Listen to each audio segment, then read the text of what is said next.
कानून को लेखपाल बनेंगे? नहीं बन पाएंगे ना।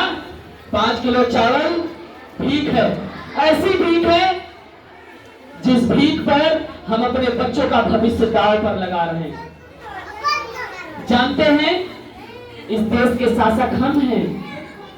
नहीं समझ में आता तो चुनाव में हर समय जब 5 महीने साल बीतता है तो जो आपकी बात को नहीं सुनते वो प्रचार करने आते हैं और आपका पैर छूते हैं कि नहीं?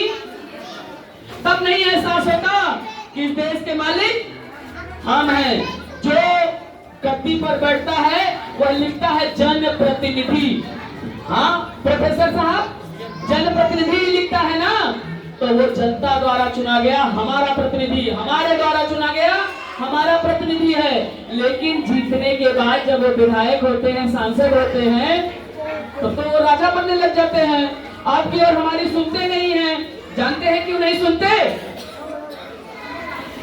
जब तक लोग चुनाव में 1.5 महीना शाम को मधुशाला में मिलने वाला अमृत पी करके नाली में लौटते रहेंगे, तब तक जो है चुना जाने वाला जनप्रतिनिधि हमारा नहीं सुनेगा, क्योंकि वो अमृत वही खरीद करके देते हैं। जब तक हमारे किचन में वो 2 टांगों वाला पत्ता रहेगा, क्या नाम उसका?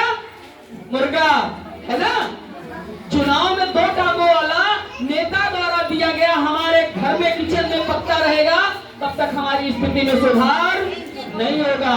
जब तक हमारी जेब में 2-4 हजार रुपया चुनाव के समय में उनके द्वारा जो दिया गया हमारी जेब में आता रहेगा, तब तक हमारे स्थिति में सुधार नहीं होने वाला।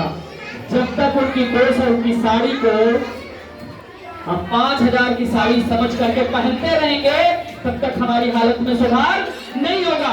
कसम खा लीजिए, जान लीजिए, अब की बार कोई जनप्रतिनिधि आपके क्षेत्र में आता है तो उसको क्वेश्चन करिए, उससे प्रश्न करिए, तुम्हें वोट देंगे तो तुम हमारे लिए क्या करोगे, हमारी विधानसभा में क्या करोगे, हमारे संसदीय क्षेत्र में क्या करोगे?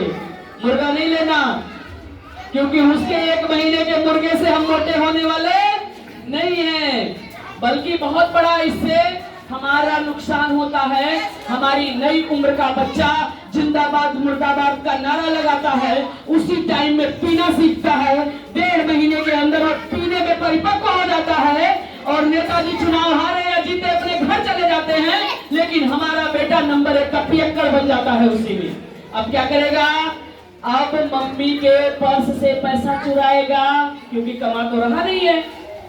अब पापा के जेब से पैसा चुराएगा, मार खाएगा तो धान गेहूं चावल बेच करके चोरी से जाएगा, दारू पिएगा। नुकसान किसका?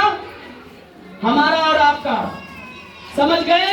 जो निम्न मानसिकता के जनप्रतिनिधि होते हैं वो हमेशा यही कार्य करते हैं, और उनसे भी ज्यादा खराब स्थिति हमारी है कि हम ये अपने बच्चों को करने देते हैं। पकड़ना बंद करिए। मैं नहीं कह रही सब बिक जाते, लेकिन जो भी ये करते, वो साड़ी पकड़ना बंद करिए, नोट पकड़ना बंद करिए, वो जो है मुर्गा पकड़ना बंद करिए, अपने बच्चों को घर में रखिए। हम ये कह रहे हैं कि जो अच्छा होगा उसको जनता बिना कुछ कहे वोट करेगी, लेकिन